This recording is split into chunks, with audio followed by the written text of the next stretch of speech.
ETF index mutual funds నేర్చుకుని stock మార్కెట్లో రాణించాలనుకుంటున్నారా? వెంటనే ఈ నెంబర్కి కాల్ చేయండి.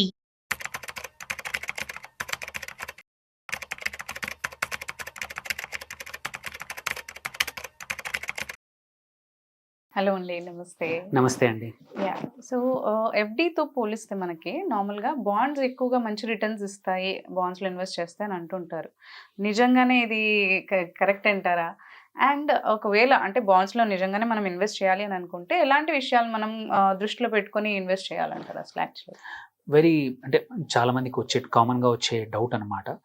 సో అందరికీ ఏంటంటే అందరికీ అవైలబుల్ ఉన్న ఇన్వెస్ట్మెంట్ ఆప్షన్ ఏంటంటే ఎఫ్డీస్. బ్యాంక్స్లో కూడా ఈజీగా మన బ్యాంక్ అకౌంట్ నుంచి ఇన్వెస్ట్ చేయొచ్చు, ఎఫ్డీస్ పిక్ చేసుకోవచ్చు. మనకు కావాల్సిన టైం ఫ్రేమ్ బట్టి 6 నెలలకా, 3 నెలలకా, సంవత్సరమా, 5 years డిపెండ్స్. మన టైం సెలెక్ట్ చేసుకొని ఇన్వెస్ట్ చేయొచ్చు, ఈజీగా బ్రేక్ కూడా చేయొచ్చు అని సులభతరం అవుతుంది. చాలా మటుకు చూసుకుంటే అందరూ కూడా ఎఫ్డీస్లో పెట్టుకుంటూ ఉంటారు ఈజియర్ కోసం.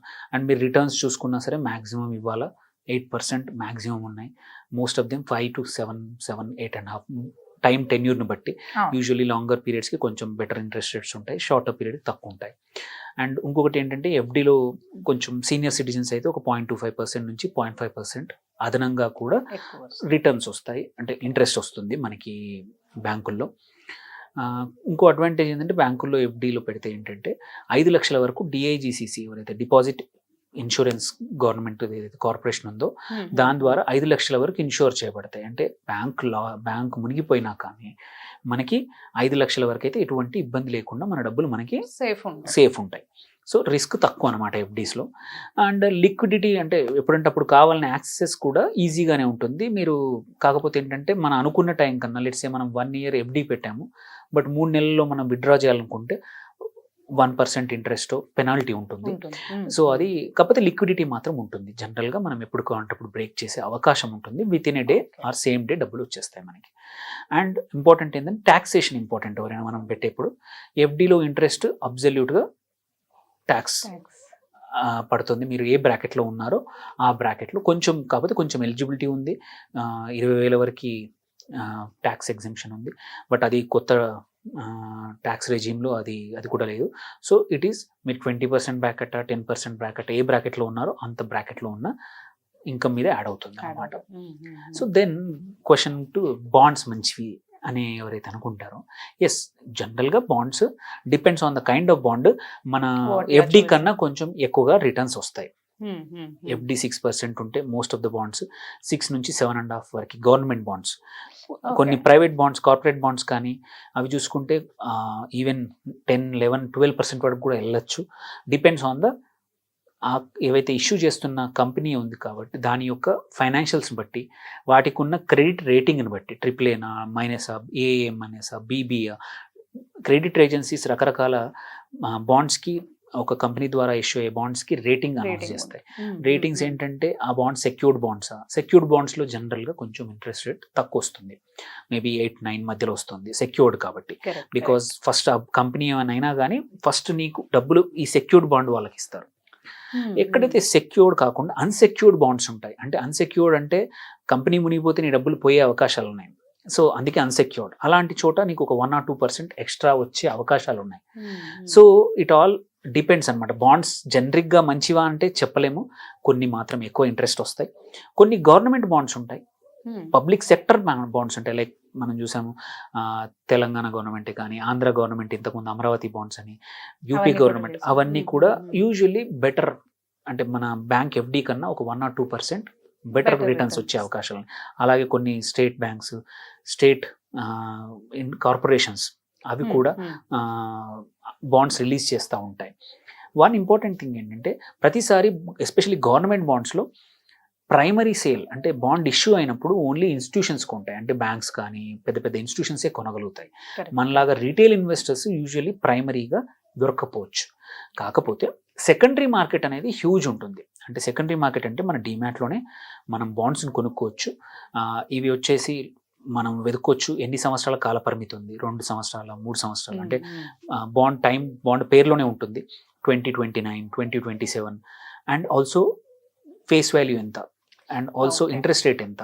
ఆ ఇంట్రెస్ట్ రేట్ ఆ ఇంట్రెస్ట్ వచ్చేసి యాన్యువల్ పేయా, క్వార్టర్లీ పేయా, సో హాఫ్ ఇయర్లీ పేయా, ఇవన్నీ ముందే డిసైడ్ ఉంటాయి. చూసుకోవాలంటే సో దాన్ని బట్టి డిసైడ్ చేసి దాన్ని చూసుకొని మనకి నచ్చింది అనుకోండి. యూజువలీ ఆబ్వియస్లీ గవర్నమెంట్ బ్యాక్డ్ ఏవైతే ఉంటాయో వాటికి సేఫ్టీ ఎక్కువ, కొంచెం ఇంట్రెస్ట్ రేట్ తక్కువ. ఎక్కడైనా సరే రిస్క్ ఎక్కడైతే ఎక్కువ ఉంటుందో అక్కడ రిటర్న్స్ ఎక్కువ ఉంటాయి. రిస్క్ తక్కువ ఉన్న చోట సేమ్, అందుకే ప్రైవేట్ కార్పొరేట్ బాండ్స్ ఏవైతే ఉన్నాయో అందులో కూడా అన్సెక్యూర్డ్ బాండ్స్ ఏవైతే ఉన్నాయో కొంచెం రిటర్న్స్ చూసుకున్నాను. ఎక్కువ వస్తాయి.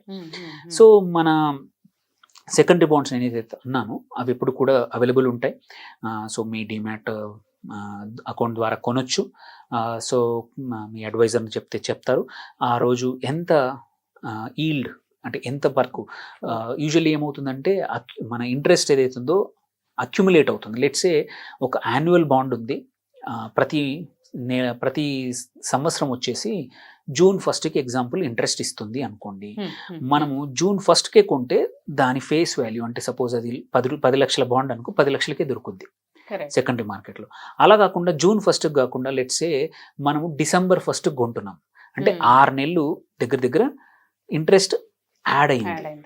ఇంకొక 6 నెలలు అయితే మొత్తం సంవత్సరం ఇంట్రెస్ట్ వస్తుంది. అప్పుడు 10 లక్షలు కాకుండా 10 లక్షలు ప్లస్ ఈ 6 నెలల ఇంట్రెస్ట్ కూడా ప్రైస్లో యాడ్ అవుతుంది. సో దాన్ని బట్టి మనం ఈల్డ్ ఎంత అనేది తెలుస్తుంది అనమాట. జనరల్గా మనం చూడాల్సిన అంశాలు, మీరు క్వశ్చన్ ఏంటంటే మనం ఏం చూడాలి బాండ్స్ చేసేప్పుడు. బాండ్స్ చూడేసేప్పుడు మనకి ఏంటంటే రిస్క్ ప్రొఫైల్ చూసుకోవాలి. నేను ఓన్లీ సేఫ్ కావాలి అనుకుంటున్నాను అనుకోండి, ఓన్లీ గవర్నమెంట్ బాండ్స్ కొనుక్కోండి. లేదు నాకు సేఫ్టీ డీసెంట్గా ఉంటూ మంచి ఇంట్రెస్ట్ రేట్ ఎక్కువ రావాలి నాకు కొంచెం బాండ్కి, డీసెంట్ కంపెనీ, అలాంటప్పుడు ప్రైవేట్ సెక్టర్ బాండ్స్ కానీ బ్యాంక్స్ ఆర్ కార్పొరేట్ బాండ్స్ కానీ ఇలాంటివి తీసుకోవచ్చు. ఇప్పుడు కొత్తగా బాండ్ ప్లాట్ఫామ్స్ వచ్చాయి చాలా. కరెక్ట్. ఓకే, యూబీ లాంటి లాట్ ఆఫ్ ఇక్కడ ఏంటంటే ఇంకా కొంచెం హయ్యర్, కాకపోతే రిస్క్ ఎక్కువ కూడుకున్నాయి. కొన్ని ప్రైవేట్ కంపెనీస్, ఎన్బిఎఫ్సిస్ 13, 14, 15% వరకు కూడా సంవత్సరానికి వచ్చే బాండ్స్ ఉన్నాయి. But higher risk. Just because ఒక ప్లాట్ఫామ్ అవైలబుల్ ఉంది, ఈజీగా పెట్టగలుగుతున్నాను, ఇన్వెస్ట్ చేయగలుగుతున్నాను, ఎగ్జిట్ అవ్వగలుగుతున్నాను మాత్రం ఇన్వెస్టర్స్ తొందర పడొద్దు. ఎందుకంటే కొన్ని పేరు లేని కంపెనీస్ కూడా ఈ ప్లాట్ఫామ్స్ ద్వారా డబ్బులు రేజ్ చేసే అవకాశాలు ఉన్నాయి. రేపు ఏవైనా నష్టపోతే ఈ ప్లాట్ఫామ్ మిమ్మల్ని కాపాడదు. సో కొంచెం రిస్క్ తీసుకునేప్పుడు మాత్రం మొత్తం డబ్బులు తీసుకెళ్ళి 14-15% ఇంట్రెస్ట్ వస్తుందని పేరు లేని కానీ కొత్త ఎన్బిఎఫ్సిలో కానీ కొన్ని మైక్రో ఫైనాన్స్ కంపెనీస్ ఉన్నాయి చాలా. ఇప్పుడు చూసాం లాస్ట్ 1 yearలో దివాలా తీసాయి మైక్రో ఫైనాన్స్ కంపెనీలు. అట్లాంటి బ్యాంకుల దగ్గర అట్లాంటి ఇన్స్టిట్యూషన్స్ కానీ బాండ్స్ తీసుకుంటే మాత్రం ఇబ్బందుల్లో పడతాం. సో కొంచెం రిస్క్ తీసుకోవడం బెటర్ తొందరపడి. బికాస్ ఏంటంటే ఈ ప్లాట్ఫామ్స్ కూడా ఈజీగా యాక్సెసిబుల్. మనం చూస్తున్నాం డిజిటల్ ఎలా డిమాట్ ఎలా పెరిగిపోయాయో number of accounts. Because mobile consumption అనుకోండి, అడ్వర్టైజ్మెంట్ అనుకోండి, ఇన్స్టంట్ ఇన్వెస్ట్మెంట్ చేద్దామనే తొందర కూడా ఈ జనరేషన్ వాళ్ళు ఈ బాండ్ ప్లాట్ఫామ్స్లో కూడా చాలా ఇన్వెస్ట్ చేస్తున్నారు. కొంచెం జాగ్రత్త తీసుకొని ఆ కంపెనీ పెట్టే ఏది ఎన్బిఎఫ్సి అనుకోండి, కొత్త కంపెనీసే కానీ ఏవైతే బాండ్స్ ఉన్నాయో అవి రేటింగ్ కరెక్టేనా, వాటివి ఫైనాన్షియల్ స్ట్రాంగ్గా ఉన్నాయా కొంచెం తెలుసుకొని మాత్రమే ఇన్వెస్ట్ చేయండి. లేదంటే ఒక 1 or 2% తక్కువ అయినా పర్లేదు, కష్టపడి సంపాదించిన డబ్బుల్ని పొడగొట్టుకోవద్దు. ఇది మీ ఫైనాన్షియల్ అడ్వైజర్ ఎవరైతే ఉన్నారో వాళ్ళతో మాట్లాడండి, ఆరు తెలిసిన వాళ్ళతో మాట్లాడండి, ఆరు కొంచెం సొంతంగా రీసెర్చ్ చేసుకోండి తప్ప తొందరపడద్దు. ఎగ్జాక్ట్లీ. థ్యాంక్ యూ అండి. Thank you so much. Thank you అండి. Thank you.